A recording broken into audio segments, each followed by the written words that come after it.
Saudara, Hamas menolak segala bentuk perwalian atau pengawasan dari pihak manapun atas Gaza. Apa maksud dari pernyataan itu dan sejauh mana peran Indonesia akan berjalan dalam misi perdamaian di Gaza? Kita bahas bersama dengan Syamsur Rizal, anggota Komisi 1 DPR RI fraksi PKB, dan Profesor Hikmahanto Juwana, Guru Besar Hukum Internasional Universitas Indonesia. Selamat malam, Prof. Hik, juga Selamat malam. Rizal. Selamat malam, Assalamualaikum warahmatullahi wabarakatuh. Waalaikumsalam warahmatullahi wabarakatuh. Saya ke Prof. Hik dulu. Bagaimana memaknai pernyataan dari Hamas menolak segala perwalian atas Gaza? Sebenarnya mungkin penolakan itu sumbernya adalah Board of Peace ini. Karena memang Board of Peace kalau kita lihat dalam resolusi 2803 itu disebut sebagai pemerintahan transisi atau transition administrative.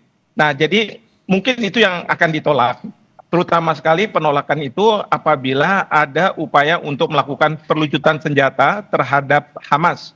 Karena dari pihak Israel mungkin yang dimonitor oleh pihak Hamas bahwa mereka akan melakukan rekonstruksi terhadap Gaza apabila Hamas itu sudah dilucuti persenjataannya. Jadi dalam konteks itu seolah-olah BOP ini menjadi mandat, ya, ada tindakan mandat untuk melakukan pemerintahan sementara. Mungkin ini yang tidak disetujui oleh Hamas, ya, seperti itu. Nah, yang jadi concern adalah karena Indonesia juga kan bersiap akan mengirimkan pasukan, sudah bersiap untuk mengirimkan pasukan jika dibutuhkan. Bagaimana Indonesia harus hati-hati, jangan sampai misalnya kita masuk ke Gaza, tapi malah ada konflik antara antara Israel maupun dengan Hamas.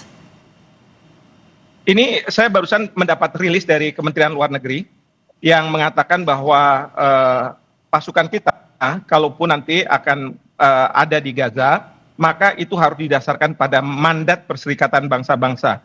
Tentu ini bukan berarti ingin mendikte Bapak Presiden, ya, karena Bapak Presiden kan baru bertemu dengan Presiden Trump tanggal 19 Februari, tapi ini merupakan pedoman delegasi Indonesia yang saat ini nantinya akan dipimpin oleh Bapak Presiden, bahwa Indonesia akan baru mau mengirim pasukan kita sepanjang ada mandat dari Perserikatan Bangsa-Bangsa. Nah, oleh karena itu di sini pentingnya pemerintah kita untuk pergi ke Dewan Keamanan untuk memastikan bahwa ini harus ada mandat dari Perserikatan Bangsa-Bangsa.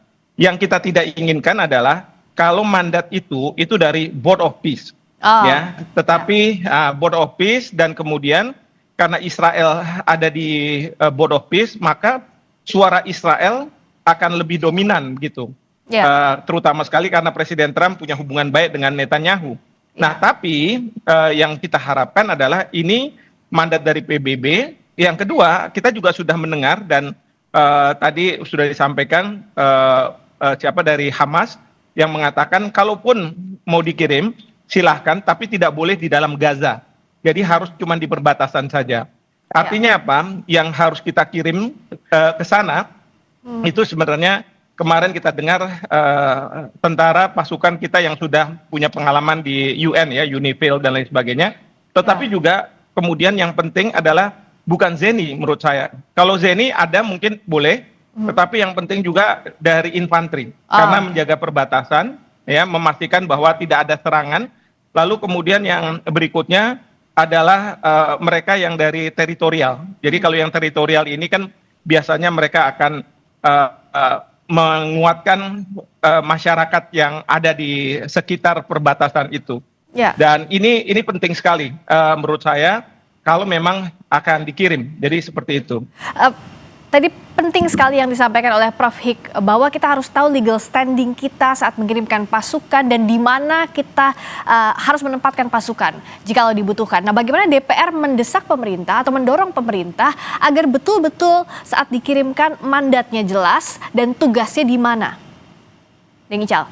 Ya, betul, Mbak. Dan memang catatan kita memang sudah fix bahwa semua yang dilakukan oleh Indonesia, termasuk pengiriman pasukan itu harus memiliki guidance yang jelas, SOP yang jelas, dan mandat yang jelas. Bahkan kita minta untuk memastikan wilayah kerja apa saja dalam bentuk teritori dan dalam bentuk segmentasi apa. termasuk kualifikasi yang dibutuhkan di sana itu, dan kita juga mengirimkan liaison officer ke sana untuk mencoba berkomunikasi dan sesuai dengan survei di lapangan seperti apa yang dibutuhkan. Dan alhamdulillah katanya dari laporan teman-teman dari TNI itu juga sudah menyampaikan bahwa dari sana sudah ada laporan teknis juga, dan kita sudah menyiapkan pasukan kita di Sentul. Bukan sebenarnya yang dominan tetap adalah Zeni dan Zipur dan medis, tetapi kita juga siap untuk pasukan yang lain atau kualifikasi yang lain. Tetapi yang paling penting itu adalah komunikasi dengan pihak Hamas, dengan beberapa faksi yang ada di Palestina itu juga penting, karena Palestine Authority juga sudah menyatakan bahwa kalau Indonesia, mereka sangat welcome dan mereka sangat percaya dengan kredibilitas dan dukungan dari Indonesia itu. Tetapi ada satu catatan penting, bahwa mereka tidak diinginkan, atau semua pasukan termasuk Indonesia juga tidak diinginkan berada di wilayah Gaza. Jadi adanya di perbatasan. Bahkan mereka minta untuk kalau memungkinkan Indonesia khusus untuk ditempatkan di daerah yellow line, supaya mereka menjadi garda terdepan untuk mengurangi mobilisasi di luar atau memasuki yellow line tadi. Nah, ini yang penting untuk kita pahami, bahwa ada aspirasi juga yang akan diolah oleh pemerintah Republik Indonesia ini, sehingga nanti pada saat sebelum berangkat itu sudah clear dan clean apa saja tugasnya, sampai di mana demarkasi yang mereka punya tugas, dan sejauh mana kewenangan atau otoritas situasional yang mereka boleh respon. Oke, singkat saja Prof Hik, jadi apa yang harus Indonesia sekarang manfaatkan momentumnya agar upaya perdamaian bisa maksimal dilakukan tapi tetap berhati-hati dan sesuai dengan koridor hukum internasional?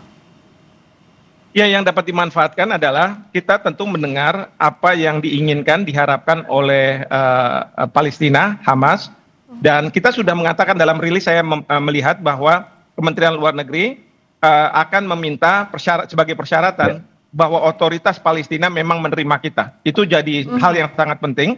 Dan tentunya ini kan masalahnya yang complicated itu, wilayah Gaza sekarang ini masih dikuasai, dianggap sebagai wilayahnya Israel. Dan Israel mungkin mengatakan bahwa oh ini tidak. Nah, ini yang harus menjadi misi dari Presiden Prabowo ketika bertemu tanggal 19 Februari. Mungkin di situ akan ada pertentangan pemikiran gitu, di mana Israel tentu ingin agar tugasnya adalah tertentu, tapi sementara kita mandatnya tidak mau kalau misalnya kita melakukan perlucutan senjata terhadap Hamas. Karena kalau perlucutan senjata terhadap Hamas itu berarti kita ini sebagai orang yang dipakai tangannya. Kalau bahasa Jawa itu nabok nyilih tangan. Jadi kita Israel mau melucuti senjata tapi menggunakan tentara-tentara kita untuk melakukan hal itu. Itu tidak boleh. Jadi ini sudah clear dari Kementerian Luar Negeri, dari rilisnya, dan ini yang harus kemudian menjadi pedoman ketika Bapak Presiden akan bernegosiasi atau membicarakan masalah ini dengan BOP. Jadi mandatnya harus jelas, tidak dari BOP tapi dari PBB. Dan yang kedua adalah tugasnya di perbatasan, dan tentu untuk memastikan bahwa tadi seperti Yang Mulia Ical mengatakan bahwa menjaga garis kuning dan lain sebagainya, karena di situ seringkali terjadi serangan dari pihak Israel dan Palestina dan Hamas, dan itu dianggap sebagai dimulainya gencatan senjata itu rapuh gitu ya, seperti itu. Clean and clear, jadi harus jelas mandatnya, keselamatan prajurit kita juga harus dijaga, dan di mana wilayah kerjanya itu yang harus dijaminkan. Terima kasih Deng Ical Syamsurizal, anggota Komisi 1 DPR RI fraksi PKB. Terima kasih Prof Hik, Profesor Hikmahanto Yuwana, Guru Besar Hukum Internasional Universitas Indonesia. Selamat malam.